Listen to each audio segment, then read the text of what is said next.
Welcome to Moments with Marianne. This is your host, Marianne Pastana. We're here today with special guest, Diane Musho Hamilton, who's here to share with us her new book, Waking Up and Growing Up, Spiritual Cross-Training for an Evolving World. So can Zen practice help us become more grounded, connected, and compassionate in today's divided world? Well, today's guest is here to share with us just that. Diane Musho Hamilton combines decades of work in conflict resolution with depth of experience in sitting meditation. She often says that mediate and meditate share the same purpose: to bring what is divided or in dispute into harmony. So welcome to the show, Diane Musho Hamilton. Thank you very much for having me. I'm really happy to be here. Well, what an honor it is to have you here and to talk about this. What inspired you to write this book? I am a woman who grew up in the American West, and I grew up riding horses in nature, and I always had deep spiritual inclinations. And when I came into my early 20s, I discovered meditation. And from that, I decided to go to uh, a university called Naropa Institute, which was founded by a Tibetan Buddhist, and I participated in Buddhist teachings of enlightenment, and my whole life has been really shaped by those teachings. At the same time, I've also participated in many different spiritual communities, and I found that there's something of a gap between our aspiration to awaken. And what I mean by awakening, there can be different ways to describe it, but to for our identity to open in a certain way to all that is, that everything is in a certain way who I am. And because of that, we become much more compassionate and tolerant and able to express care for others, and we become interested in ethical conduct. So all the great spiritual traditions have different practices and different studies, but they're aiming at the same thing, which is this opening of the human heart to participate in the world in a way that makes a wonderful contribution. But what I saw is that there's a difference between the awakening process and the growing up process.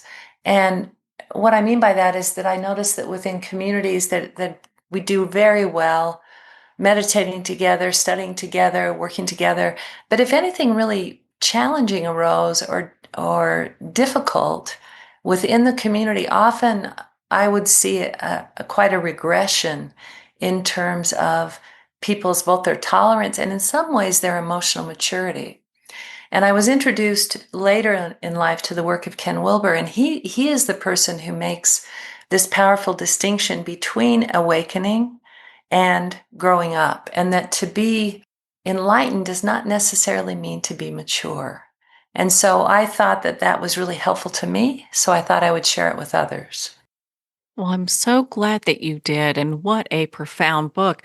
I like how it's called Spiritual Cross Training. I'd love for you to elaborate on that for our listeners. In the great spiritual traditions, we all put our effort into developing spiritually.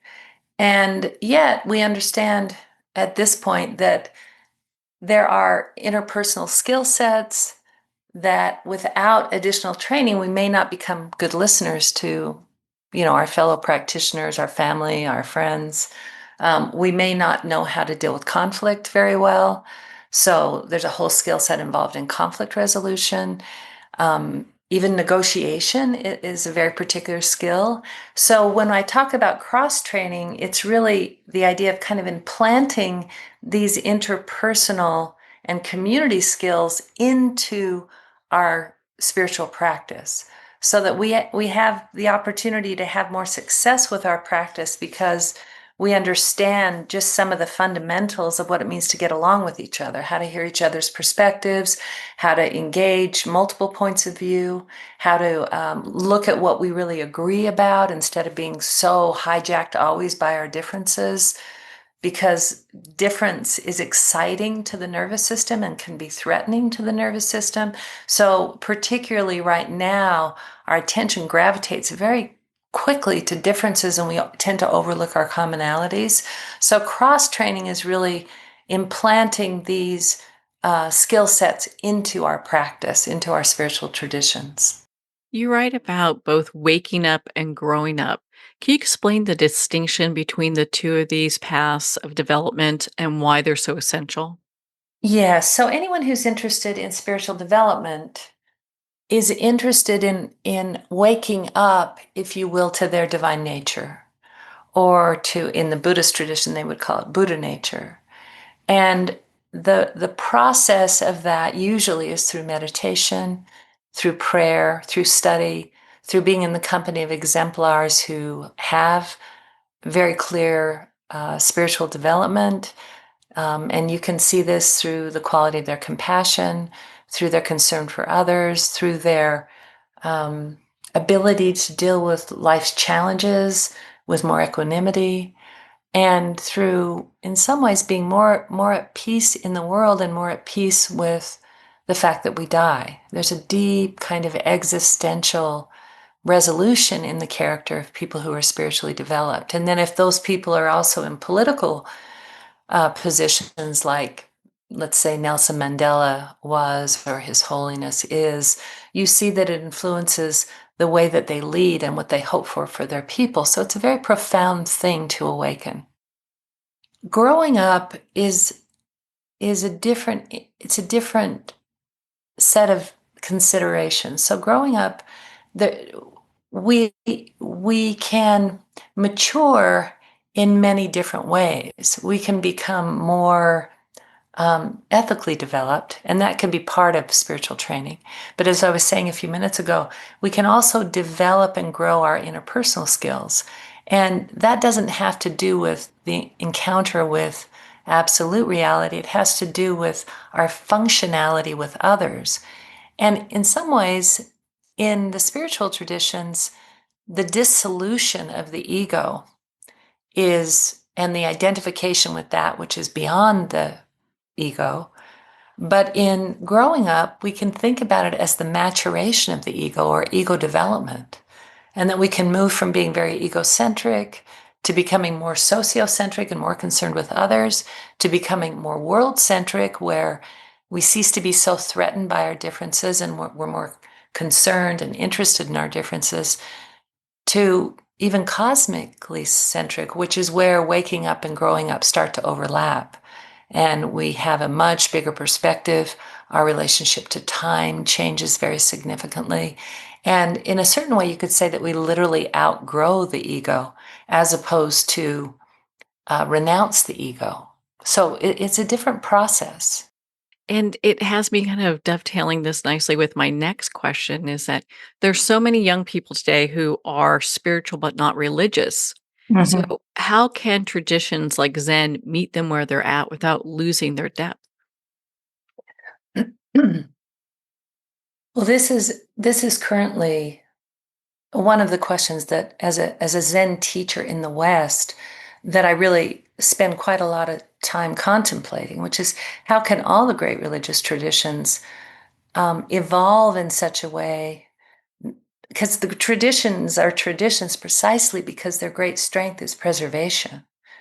So they preserve what has come before, particularly that which has impact and is durable and can last through generations. And all the great traditions are at this point thousands of years old, as is the Buddhist tradition.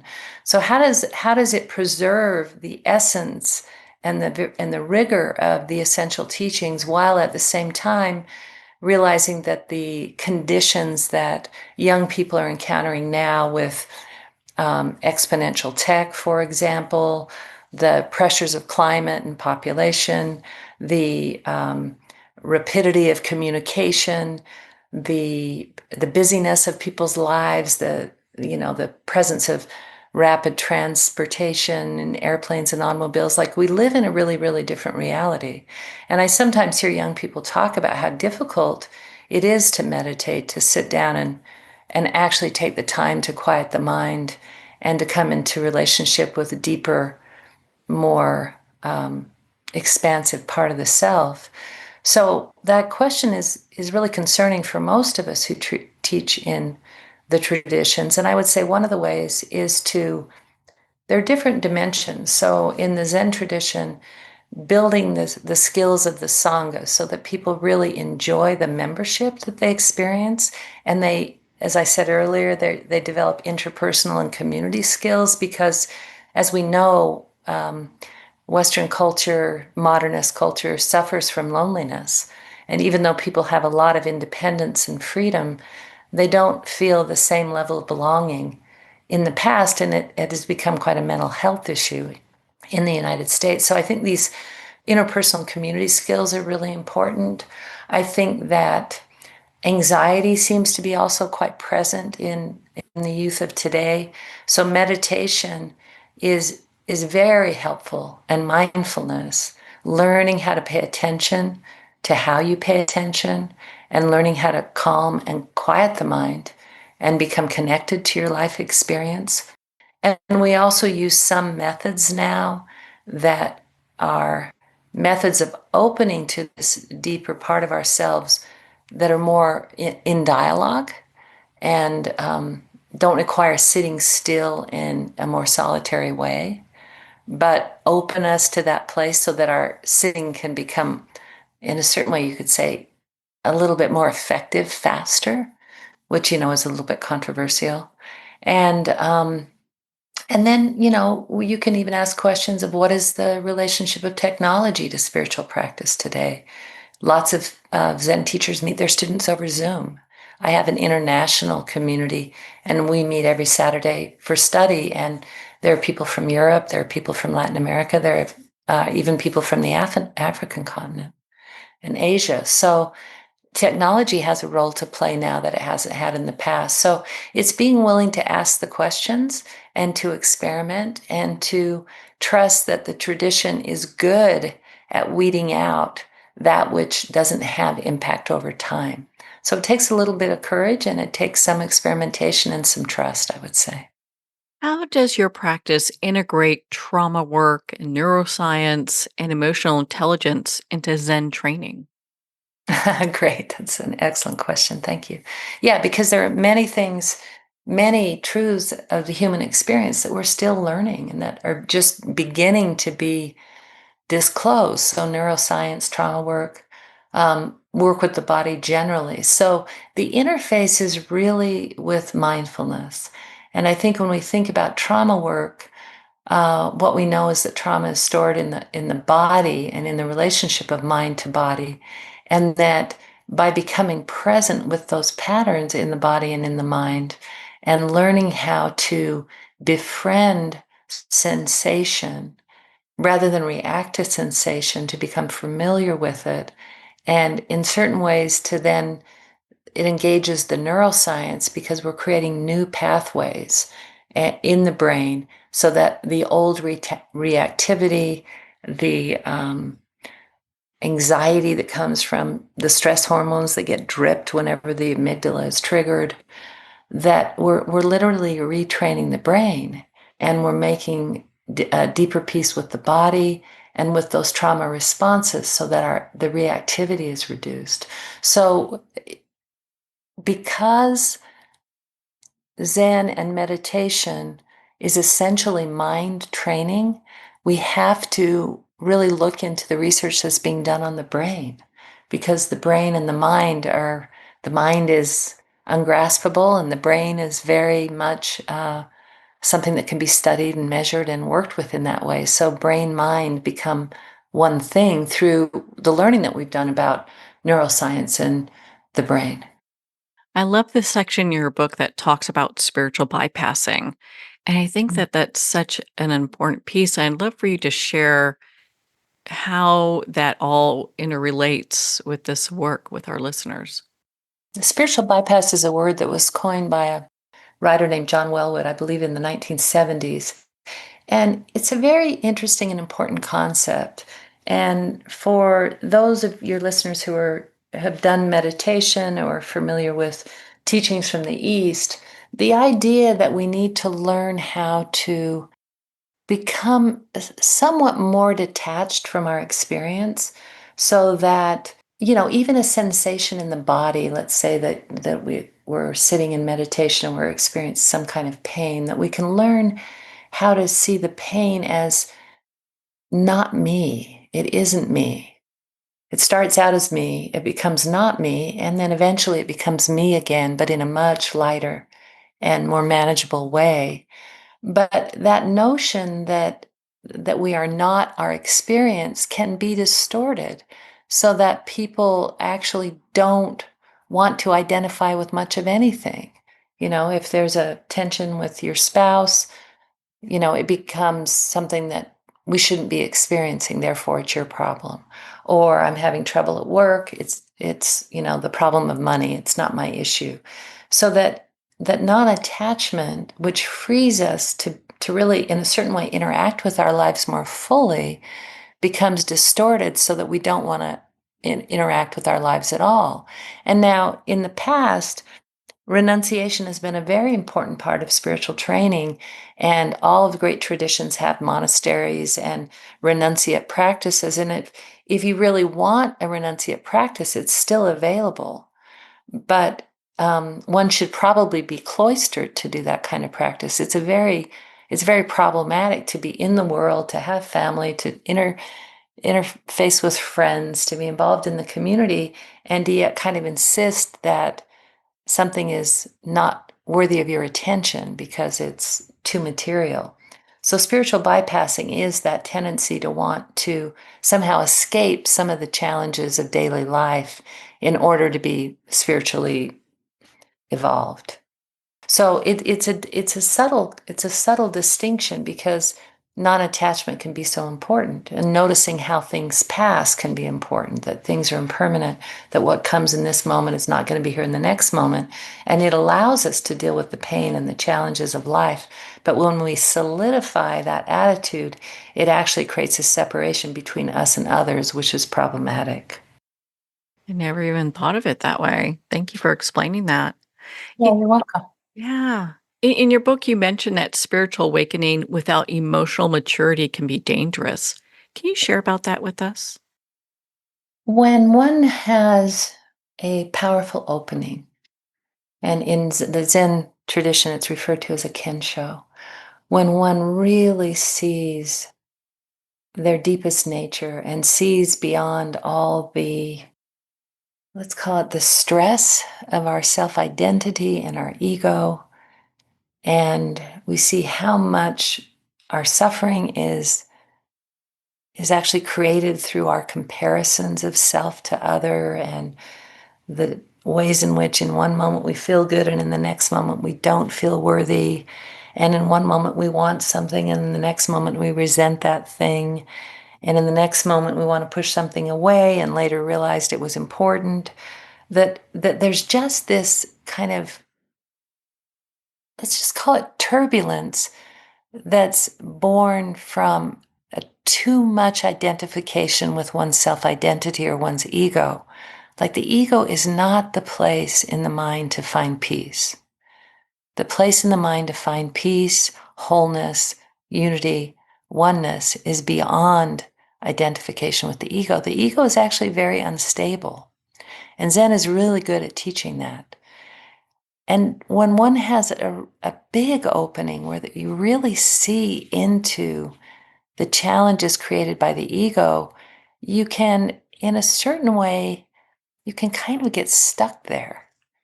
And sometimes that can be referred to as like the stink of Zen, where it relates to spiritual bypass, where you're dwelling in this more ultimate, you could say, dimension of being, and you are not relating to your feeling states, you're not relating to others fully, and then the freedom that comes with that can actually sometimes create real problems because you start to experience yourself as exempt from just some of the demands of being human and being in culture and being a social being. And you can make ethical errors. You can ignore the pleas of others when they see you really getting out of balance. And you can also just fail to recognize the simple information that emotions can bring to us. One of the elements of our training is to work with emotions to understand that they're intelligent, they're powerful and communicative, and they carry life force. And that when we refuse to relate with our emotions because we're so overly attached to the peace, that we start to ignore some of the information that emotions can carry with us. We can fail to see that our outrage is pointing to a genuine injustice. We can fail to see that our sorrow and our grief is really necessary to an open heart. And we can see that our fear, is not pointing to, we're not seeing the danger that our fear is pointing to. So our practice is really one of integrating the functioning of absolute and relative. And I think that's true of all real Zen practice, but the periods where we go through these openings where we're just not we're discovering freedom at the expense of taking care of the dailiness of our lives. And as the practice matures, those become much more integrated. Well, Diane, you're such an inspiration. I just loved your book, Waking Up and Growing Up. Where can our listeners connect with you and be part of your community and learn more about your work? Thank you very much, Marianne. I can be found at dianemushohamilton.com. And my Zen Center, where I train and work with students with spiritual practice, is called twoarrowszen.org. I have 4 books, and they can be found online. The last one, as you said, is Waking Up and Growing Up. And Shambhala is the publisher. And if you go to the Shambhala site and purchase it directly from the site, Shambhala really appreciates the support of independent publishing. And they have quite a collection of books related to spiritual practice. Thank you very much for welcoming me to your show. Well, thank you, Diane. It's been such an honor to spend this time with you and to talk about your new book, Waking Up and Growing Up, Spiritual Cross-Training for an Evolving World. Well, we're at the end of our time today. I'd like to thank everyone for tuning in. You've been listening to Moments with Marianne, where we make every moment count.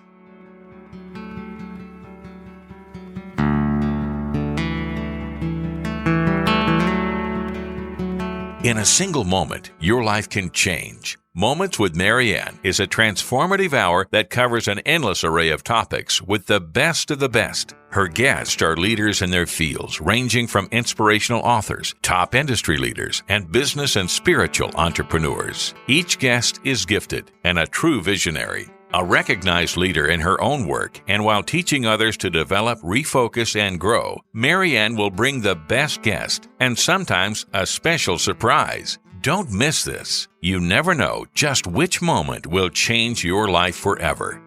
Make sure to tune in and visit momentswithmarianne.com for more information.